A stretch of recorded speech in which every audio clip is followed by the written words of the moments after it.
Good morning and all. Today we discuss about Unit 20 Breeding and Biotechnology. The new topic is animal breeding. First of all, a breed is a group of animals of common origin within the species that has certain the distinguishing the characters that are not found in the other members of the same species, like the general appearance and other the striking the features. அதாவது விலங்கின கலப்பு அப்படின்னு பார்த்தோன்னா சொல்லுவாங்க animal breeding. இப்போ ஒரே சிற்றினத்துக்குள்ளே ஒரு பொது மூதாயிரமே தோன்றிய விலங்கினங்கள் கூட தான் நம்மளுக்கு என்னென்னு சொல்லுவாங்கன்னா இனம் அப்படின்னு பார்த்தோன்னா சொல்லுவாங்க. இது அச்சிற்றினத்தின் பிற உயிர்களிலிருந்து காணப்படாத பண்புகள் நம்மளுக்கு என்னது கொண்டது அப்படின்னு பார்த்தோன்னா சொல்கிறாங்க. Next breeding. They involves mating parents of the different varieties each having the some desired trait with the passed into the offspring. அதாவது இனக்கலப்பு அப்படின்னு பார்த்தீங்கன்னா சொல்லுவாங்க. எப்படின்னா சில சிறப்பான பண்புகளை கொண்ட வெவ்வேறு வகையான பெற்றோர்களை கலப்பு செய்து அதற்கு நம்மளுக்கு என்னது விரும்பத்தக்க பண்புகளை அடுத்த சந்ததிக்கு நம்மளுக்கு கடத்தப்படுவதாகும். புரிதல். இப்போ வெவ்வேறு வகையான பெற்றோர்கள் நம்ம என்ன பண்ணுவோம்னா கலப்பு செஞ்சு அதுலேருந்து நம்மளுக்கு எந்த ஒரு கேரக்டர் நம்மளுக்கு தேவைப்படுதோ அந்த கேரக்டர் நம்ம என்ன பண்ணுறோம் அடுத்த சந்ததிக்கு நம்ம கடத்துறது. ஓகே. நெக்ஸ்ட்டு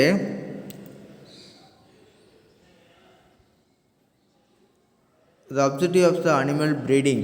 இப்போ அந்த விலங்கின பெருக்கத்தின் நோக்கங்கள்னு சொல்லிப்பார். So the animal breeding aims the improving the genotypes of the domesticated animals to increase the yield, improve the desirable quality of the produced milk, egg and meat. அதாவது அந்த வீட்டு விலங்குகளுடைய ஜீனாக்கத்தை வந்து பார்த்தீங்கன்னா மேம்படுத்தி என்னென்னு சொல்லுவாங்க ஜீனாக்கத்தை நம்மளுக்கு என்னது மேம்படுத்தி அதன் மூலம் உற்பத்தியை அதிகரித்தல். உற்பத்தியை நம்ம என்ன பண்ணுறோம் அதிகரித்து மற்றும் என்னது விரும்பத்தக்க பண்புகளான நம்மளுக்கு என்னென்னு சொல்லுவாங்க அந்த பால் முட்டை மற்றும் இறைச்சி உற்பத்தியை அதிகப்படுத்துவதே விலங்கின வகை பெருக்கத்தினுடைய நோக்கம். அந்த பால் முட்டை மற்றும் என்னது கறி இதனுடைய வளர்ச்சியை நம்ம என்ன பண்ணுறோம் அதிகப்படுங்க. ஜீனை நம்ம என்ன பண்ணுறோம் அதிகப்படுத்தி அந்த ஜீன்கள் மூலியமாக அந்த ஜீனை நம்ம மேம்படுத்தி அதன் மூலிமா என்ன பண்ணுறோம் அதனோட உற்பத்தியை நம்ம அதிகரிக்கிறோம். பால் முட்டை மற்றும் இறைச்சி. Okay. Next when breeding takes place between the animals of the same breed is called the inbreeding. The cross between the different breeds is called outbreeding. ஒரே இனத்துக்குள்ளேயே என்னென்னு சொல்லுவாங்க ஒரே இனத்தை சேர்ந்த தொடர்புடைய விலங்குகளுக்குள்ளேயே நம்ம வந்து பார்த்தீங்கன்னா நடைபெறக்கூடிய கலப்பு தான் நம்மளுக்கு என்னென்னு சொல்லுவாங்கன்னா உட்கலப்பு அப்படின்னு பார்த்தோன்னா சொல்லுவோம்.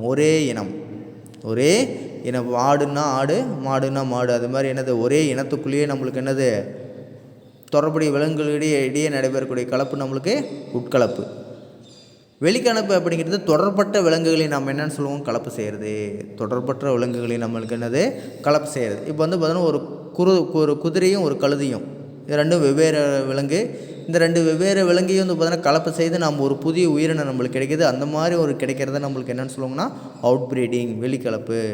உட்கலப்புனா ஒரே உயிரினத்துக்குள்ளேயே ஒரே சிற்றினத்துக்குள்ளேயே. இப்போ நம்மளுக்கு வந்து ஆடுனா ஆடு மாடுனா மாடு கோழினா கோழி அந்த மாதிரி. Okay. Next inbreeding. So the inbreeding refers to mating the closely related animals within the same breed for about the 4 or 6 generation. The superior male and the superior female, the superior male and superior females of the same breed are identified and mated in pairs. It helps the accumulation of superior genes and the elimination of genes within the undesirable. The next one the Hissardale is a new breed of sheep that developed in the Punjab by crossing the Picanary and Eves and the Australian Merino Rams. Okay. இப்போ நம்மளுக்கு என்னன்னு சொல்லியிருக்காங்க உட்கலப்பு. அப்போ அந்த நெருங்கிய தொடர்புடைய மற்றும் ஒரே சிற்றினத்தை சேர்ந்த உயிரினங்களை நம்ம என்ன பண்ணுறோம் 4 அல்லது 6 தலைமுறைகளுக்கு கலப்பு செய்வதே நம்மளுக்கு என்னென்னு சொல்லுவாங்க உட்கலப்பு முறை அப்படின்னு பார்த்தீங்கன்னா சொல்லுவாங்க. ஒரே சிற்றினத்தை சேர்ந்த நம்மளுக்கு என்னது வீரியமிக்க ஆண் மற்றும் வீரியமிக்க பெண் விலங்குகள் இனங்கண்டு அவற்றை ஜோடியாக இனக்கலப்பு செய்வதாகும். இம்முறையின் மூலம் வீரியமிக்க ஜீன்கள் கலப்பினத்தில் ஒன்றாக கொண்டு வரப்பட்டு விரும்பத்தகாத ஜீன்கள் நம்மளுக்கு என்ன பண்ணுது, நீக்கப்படுகிறது. விரும்பத்தகாத பண்புகள் நம்மளுக்கு என்ன பண்ணுது, நீக்கப்படுகிறது. இப்போ வந்து பார்த்தீங்கன்னா பஞ்சாபை சேர்ந்த பஞ்சாபை சேர்ந்த நம்மளுக்கு என்னது இஸ்ரடேல் அப்படிங்கிற ஒரு வந்து பார்த்தீங்கன்னா செம்மறி ஆட்டினம் வந்து பார்த்தீங்கன்னா இருக்குது. இது வந்து பார்த்தீங்கன்னா பிக்கானரின் அப்படிங்கிற ஒரு பெண் ஆட்டியம், ஆஸ்திரேலியன் இருக்கக்கூடிய நம்மளுக்கு என்னது மரினோ அப்படிங்கிற ஒரு ஆண் ஆட்டியும் நம்மளுக்கு கலப்பனை செய்து உருவாக்கப்பட்டதாகும். அப்போ இஸ்ரடேல் அப்படிங்கிற ஒரு ஆடு இருக்குது பஞ்சாபில். அந்த ஆடு வந்து பார்த்திங்கன்னா பிக்கானரின் அப்படிங்கிற ஒரு ஆட்டையும், ஆஸ்திரேலியா இருக்கக்கூடிய என்னது மரினோ அப்படிங்கிற ஒரு ஆட்டையும் நம்மளுக்கு ரெண்டையும் கலப்பு செஞ்சு உருவாக்கணும் தான் நம்மளுக்கு இந்த இஸ்ரடேல் அப்படிங்கிற ஒரு ஆடு. நெக்ஸ்ட் வந்து பார்த்தீங்கன்னா the inbreeding the depression. The continued inbreeding reduce the fertility and productivity. Inbreeding expose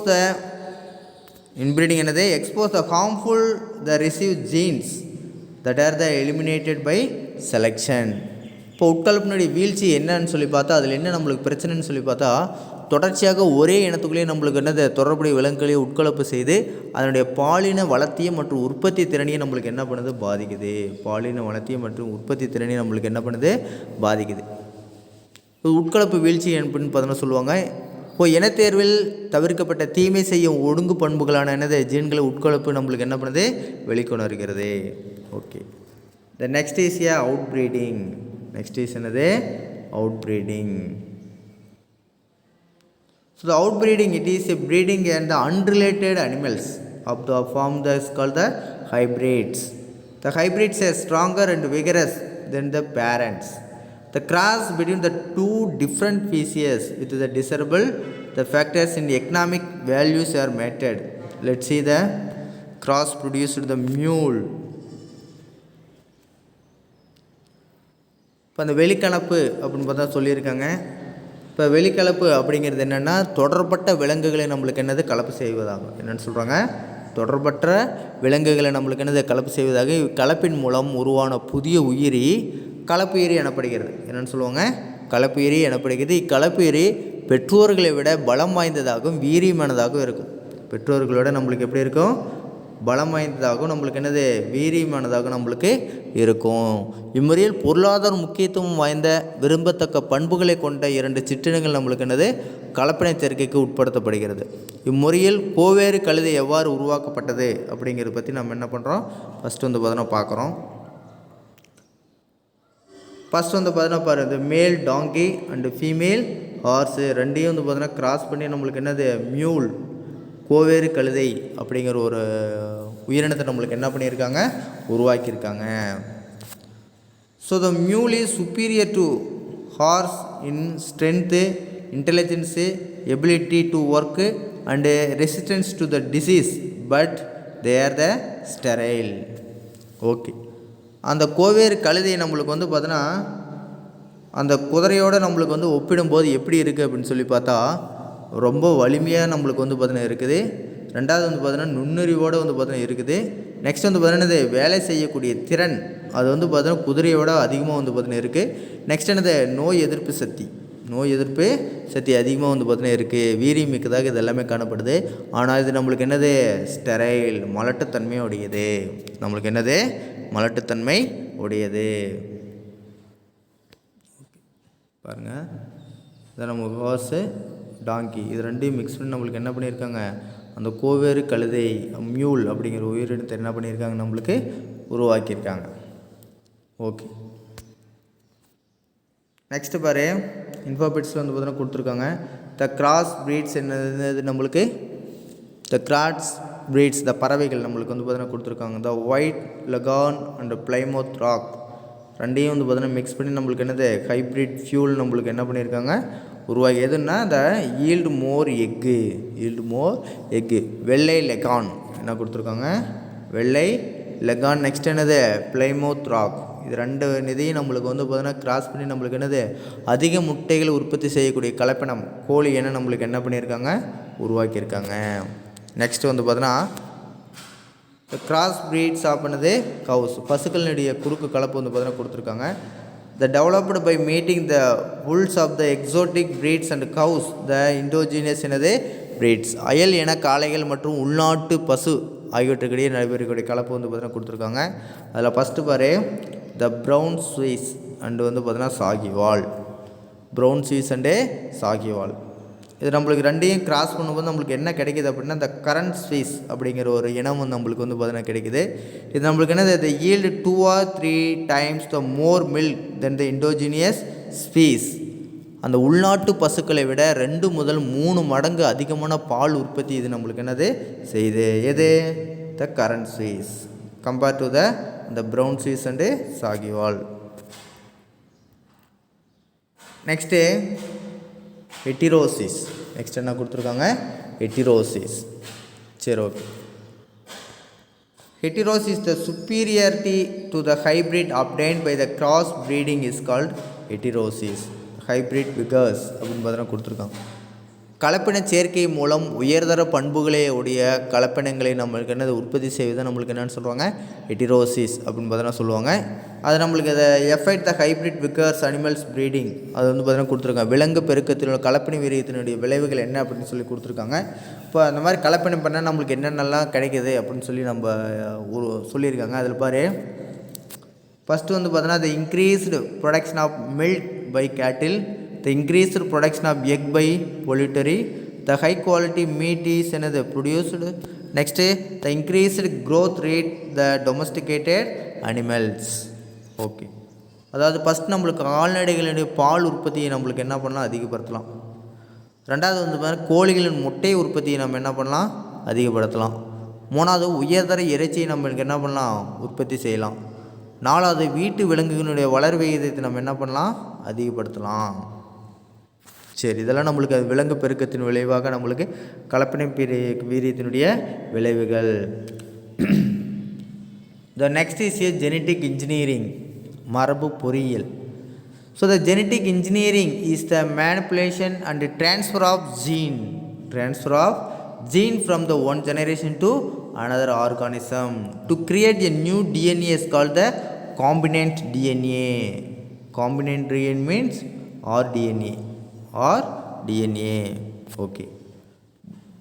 The term the combinant is used because the DNA from the two different sources can be joined together, hence the genetic engineering. It is also called the recombinant DNA technology. Recombinant DNA technology. Okay. அதாவது என்ன சொல்லியிருக்காங்கன்னா அந்த மரபு பொறியியல் அந்த ஜீன்களை நம்ம விரும்பியபடி நம்மளுக்கு என்ன கையாளுவதும் புதிய உயிரினங்களை உருவாக்க ஜீன்களை ஒரு உயிரிலிருந்து என்ன பண்ணுறோம் மற்றொரு உயிருக்கு இடம்பெயர்தல் தான் இடம் மாற்றுதல் தான் நம்மளுக்கு என்னென்னு சொல்கிறாங்க மரபு பொறியியல் அப்படின்னு பார்த்தீங்கன்னா சொல்லுவாங்க. ஜீன்கள் நம்ம என்ன பண்ணுறோம் விரும்பியபடி கையாளுதல் புதிய உயிரினங்கள் உருவாக்க அந்த ஜீன்கள் நம்ம என்ன பண்ணுறோம் ஒரு உயிரிலிருந்து அடுத்து இன்னொரு உயிருக்கு நம்ம என்ன பண்ணுறோம் இடம் மாற்றுதோம். சரியா, இந்நிகழ்விற்கு உருவாகும் புதிய டிஎன்ஏ தான் நம்மளுக்கு என்னென்னு சொல்லுவாங்க rDNA. அந்த மாதிரி உருவாக்கக்கூடிய அந்த டிஎன்ஏ தான் நம்ம என்னென்னு சொல்லுவோம் rDNA R the recombinant DNA.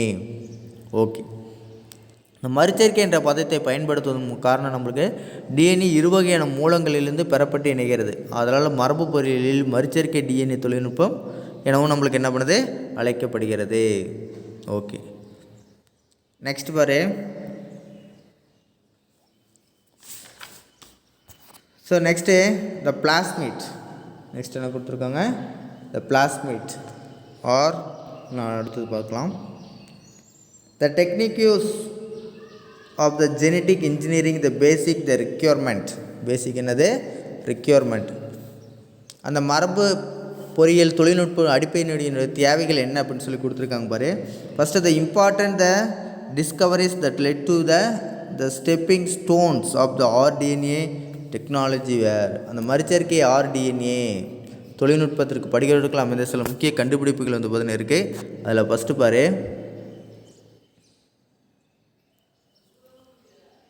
The presence of plasmid. The presence of plasmid is bacteria that can undergo the replication independently along with the chromosomal DNA. chromosomal DNA அதாவது பாக்டீரியாவின் குரோமோசோம் டிஎன்ஏ உடன் சேர்ந்து அந்த தன்னிச்சையாக ரெட்டிப்படையும் பிளாஸ்மிட் டிஎன்ஏ. ஓகே, ரெண்டாவது the restriction enzymes cut or break DNA at the specific site and also called the molecular scissors. ரொம்ப ஒரு முக்கியமான ஒரு ஒன்மார்க் மாலிகுலார் சிசர்ஸ் இல்லையா. சரி, அந்த ரெக்சிஷன் என்சைம்ஸ். ஓகே, ரெக்சிஷன் எண்டோ நியூக்ளியஸ் அப்படின்னு பார்த்தீங்கன்னா சொல்லுவாங்க. ஓகே, இது நம்மளுக்கு பாரு, அந்த ரெக்சிஷன் நொதிகள் டிஎன்ஏ நிலையினை ஒரு குறிப்பிட்ட இடங்களில் துண்டிக்கின்றன. எனவே மூலக்கூறு கத்திரிக்கோள் என அழைக்கப்படுகிறது. மூலக்கூறு கத்திரிக்கோள் என அழைக்கப்படுகிறது. சரி, ஓகே. நெக்ஸ்ட் வந்து பார்த்தீங்கன்னா DNA ligase. They are enzymes which help in the ligating or the joining the broken DNA fragments. ஒரு இடத்துல நம்ம அந்த டிஎன்ஏ வந்து பார்த்தீங்கன்னா அந்த ரெக்சிஷன் எண்டோ நியூக்ளியஸ் வச்சு நம்ம என்ன கட் பண்ணுறோமா இல்லையா, அந்த கட் பண்ண அந்த டிஎன்ஏ இன்னொரு இடத்துல வந்து பார்த்தீங்கன்னா போய் ஜாயின் பண்ணுறோம். அந்த ஜாயின் பண்ணுறதுக்கு இந்த இணைக்கிறதுக்கு ஒரு நொதி தேவைப்படுகிறது. அந்த நொதியினுடைய பேர் தான் டிஎன்ஏ லிகேஸ். அந்த டிஎன்ஏ லிகேஸ் நொதி அந்த துண்டப்பட்ட டிஎன்ஏ துண்டுகளை இணைக்க பயன்படுத்தப்படுகிறது. ஓகே, நெக்ஸ்ட் பாரு. So the plasmid is the circular double stranded DNA molecules the found in the cytoplasm of bacteria cells that separate from the chromosomal DNA. It can replicate the independently. அந்த plasmid என்பது bacteria செல்லின் சைட்டோபிளாசத்தில் காணப்படும். அது chromosome சாராது சிறிய வட்ட வடிவ அல்லது 2 இழையிலான DNA ஆகும். இது குரோமோசோம் டிஎன்ஏவிலிருந்து வேறுபட்டது. இது தன்னிச்சையாக இரட்டிப்படியும் திறனுடையது. எது என்ன சொல்லிக்கிட்டால் இந்த பிளாஸ்மிட். Next the restriction enzymes. The recognise the specific base pair sequence in DNA is called the restriction site. The cleave the phosphodiester bond within the DNA. இந்த ரெக்சிஷன் வந்து டிஎன்ஏ குறிப்பிட்ட இடத்துல காணப்படக்கூடிய கார வரிசைன்னு பார்த்தீங்கன்னா சொல்லுவாங்க. அடையாளம் கண்டு அவ்விடத்தில் உள்ள பாஸ்போடைஎஸ்டர் பிணைப்புகளை துண்டிப்பதன் மூலம் டிஎன்ஏவை நம்மளுக்கு என்ன பண்ணுது, துண்டப்படுகிறது. டிஎன்ஏவை என்ன பண்ணுது, நம்மளுக்கு துண்டிக்கப்படுகிறது. Okay, next gene cloning. நெக்ஸ்ட் என்னன்னு சொல்கிறாங்க, ஜீன் குளோனிங். சரி, ஓகே. நம்ம ஜீன் குளோனிங்னாவே நம்மளுக்கு வந்து பார்த்தீங்கன்னா ஃபஸ்ட் நம்மளுக்கு மைண்டுக்கு நம்மளுக்கு வந்து பார்த்தீங்கன்னா வருது பாரு அந்த டாலி ஃபோக்கஸ். என்னது, tally. The cloned sheep. Then carbon copies of the individual of often called a clone. However, the more appropriately the clones means make a genotype, என்னது, genetically extract copies of a organism. சரி, க்ளோன்னாவே நம்மளுக்கு first மைண்டில் வர்றது எதுனாவே நம்மளுக்கு அந்த tally அப்படிங்கிற ஒரு ஆட்டுக்குட்டி தான். அந்த க்ளோன் என்பது ஒரு உயிரினத்தினுடைய நகல் அப்படின்னு பார்த்தோன்னா சொல்லுவோம். க்ளோன் என்பது என்னது, மரபத்த உயிரினங்களை நம்மளுக்கு என்னது பிரதலியாக உற்பத்தி செய்யக்கூடிய முறையாகும். நம்மள மாதிரியே அப்படியே இன்னொன்று நம்மளுக்கு என்னது உருவாக்குறதா நம்மளுக்கு என்னது க்ளோன் அப்படின்னு பார்த்தோன்னா நம்மளுக்கு சொல்லுவாங்க. அதாவது ஜெனட்டிக்கலி எக்ஸ்ட்ராக்ட் காப்பீஸான என்னது ஆர்கானிசம். சரி, ஓகே. அதுக்கடுத்து பாரு, in gene cloning, gene or species, a genetic fragment inserted into bacterial cells. என்னது, bacterial cells. சரி, where DNA with the multiplied as the cell divides. A brief the outline of the basic steps that involve the gene clonings. அதாவது இந்த gene cloning அப்படிங்கிறது என்ன சொல்லுவாங்கன்னா, ஒரு gene அல்லது DNA துண்டானது bacteria செல்லினுள் செலுத்தப்பட்டு அந்த பாக்டீரியா செல் பகுப்படையும் போது அதனுடன் உட்செலுத்தப்பட்ட அந்த டிஎன்ஏ துண்டு நகலும் நம்மளுக்கு என்ன பண்ணுது, பெருக்கமடைகிறது. டிஎன்ஏ துண்டு நம்மளுக்கு என்ன பண்ணுது, பெருக்கமடைகிறது. அது எப்படி அப்படிங்கிறத பற்றி நம்ம இப்போ பார்க்கலாம். ஃபஸ்ட்டு பாரு, the isolation of the desired DNA fragments by the using the restriction restriction enzymes. அதாவது அந்த ரெக்சிஷன் என்சைம்ஸை பயன்படுத்தி, நொதியை பயன்படுத்தி விரும்பியதற்கு அந்த டிஎன்ஏ துண்டுகளை நம்ம என்ன பண்ணுறோம், பிரித்தெடுக்கிறோம். டிஎன்ஏ துண்டுகள் நம்ம என்ன பண்ணுறோம், பிரித்தெடுக்கிறோம். சரியா, என்ன பண்ணுறோம், நம்ம பிரித்தெடுக்கிறோம். ஓகே, அதுக்கடுத்து பாரு, இந்த ரெக்சிஷன் என்சைம்ஸை பயன்படுத்தி நம்ம என்ன பண்ணுறோம், குறிப்பிட்ட டிஎன்ஏ துண்டு நம்ம என்ன பண்ணுறோம், பிரித்தெடுக்கிறோம். சரி, okay. Next the insertion of the DNA fragments into the suitable vector, the plasmid of the make the rDNA. Okay, இப்போ அதை நம்ம என்ன பண்ணுறோம் அப்படின்னா, அந்த டிஎன்ஏ துண்டை தகுந்த கடத்தியினுள் நம்மளுக்கு என்னது நுழைத்து மறுச்சேர்க்கை டிஎன்ஏக்களை நம்ம என்ன பண்ணுறோம், உருவாக்குறோம். மறுச்சேர்க்கை டிஎன்ஏக்கள் நம்ம என்ன பண்ணுறோம், உருவாக்குறோம். அது இது கூட நம்ம வந்து பார்த்தீங்கன்னா நுழைத்து நம்ம என்ன பண்ணுறோம், மறுச்சேர்க்கை டிஎன்ஏவை நம்ம உருவாக்குறோம். Next the transfer of rDNA into bacterial host cell. இப்போ அதை நம்ம என்ன பண்ணுறோம், அந்த ஆர்டிஎன்ஏவை நம்ம அந்த பாக்டீரியா ஹோஸ்ட் செல்லு கூட நம்ம என்ன பண்ணுறோம், உள்ளே வந்து பார்த்தீங்கன்னா செலுத்துகிறோம். பாக்டீரியா செல்லுக்குள்ளே நம்ம என்ன பண்ணுறோம், செலுத்துகிறோம். Okay. Next the selection and multiplication of the recombinant host cell get என்னது க்ளோன். அந்த உருமாற்றம் அடைந்த விருந்தோம்பி செல்களை தேர்ந்தெடுத்து மறுச்சேர்க்கை டிஎன்ஏவை பாக்டீரியா செல் பெருக்கம் மூலம் நம்மளுக்கு என்னது நகல் பெருக்கம் செய்தல். அந்த மாதிரி நம்மளுக்கு என்னது அது வந்து பார்த்தீங்கன்னா டெவலப் ஆகிட்டு நம்மளுக்கு அந்த பாக்டீரியா டெவலப் ஆக அது இருக்கும். இந்த ரீகாம்பினன்ட் டிஎன்ஏவும் நம்மளுக்கு என்ன ஆகுது, அப்படியே டெவலப் ஆகிட்டு நம்மளுக்கு போயிட்டே இருக்கும். சரி. Next the expression of the cloned gene in a host cell. அந்த விருந்தோம்பியின் செல்லில் புதிய ஜீன் அல்லது தனது பண்புகளை நம்மளுக்கு என்ன பண்ணுது, வெளிப்படுத்துது. Okay. Using the stager several enzymes and hormones the vaccines can be produced. இம்முறையின் மூலம் பல நொதிகள், ஹார்மோன்கள் மற்றும் மருந்துகளை நம்ம என்ன பண்ணலாம், தயாரிக்கலாம். அது என்ன அப்படிங்கிறத பற்றி நம்ம வந்து பார்த்தோன்னா ஃபஸ்ட்டு நம்ம என்னது பார்க்க போகிறோம். ஓகே. அதுக்கு முன்னாடி வந்து பார்த்தோன்னா த டெவலப்மெண்ட் ஆஃப் என்னது Dolly. So Dolly was the first cloned female sheep developed by the doctor and the Wilmot. The Wilmot and his another the colleges at the Roslin Institute. Roslin another Institute, the Scotland in the July in the 1996. He was created by the somatic cells, the nuclear transfer technique. நான் சொல்லுவாங்க nuclear transfer another technique. So next she lived for the 6.5 years. 6.5 years.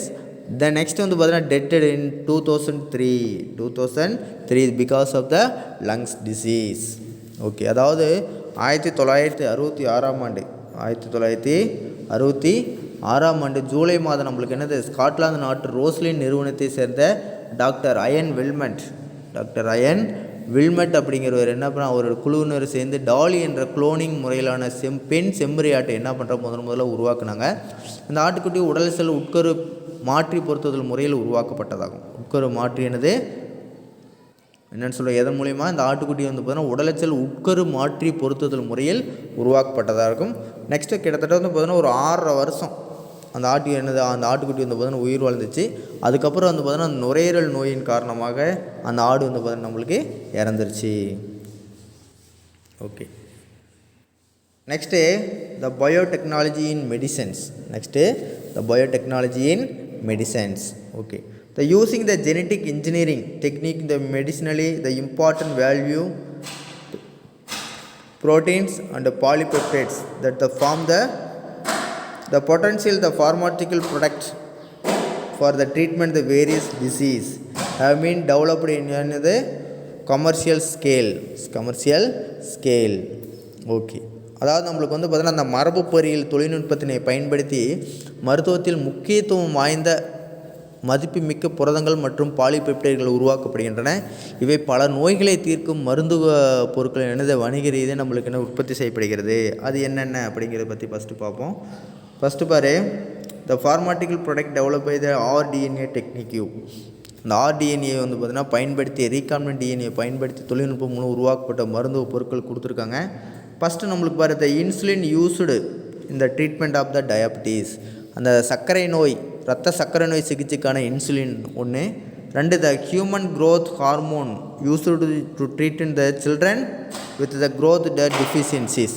வளர்ச்சி குறைபாடுள்ள குழந்தைகளுடைய குறைபாட்டினை நீக்கும் மனித வளர்ச்சி hormone. Next the blood clotting factors develop in the treat the haemophilia. அந்த ஹீமோஃபிலியா என்ற இரத்த உறைதல் குறைபாட்டு நோய் கட்டுப்பாட்டிற்கான இரத்த உறைதல் காரணிகள். Next the tissue பிளாஸ்மோஜன் activator is used to dissolve the blood clots and prevent the heart attack.